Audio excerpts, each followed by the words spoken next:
ഒരുപാടായി തങ്ങളെ എനിക്കു കാണണം.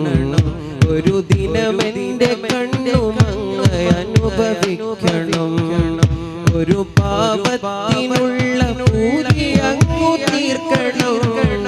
ഒരു പാപത്തിനുള്ള പൂതി അങ്ങു തീർക്കണം. ഒരു ഹൈറും ഇവനില്ലെങ്കിലും തുണക്കണം. എല്ലാരും കണ്ട കഥ പറഞ്ഞ് പരിധി മറന്ന കരഞ്ഞ് പവിഴമലിനമേനി കാണുവാൻ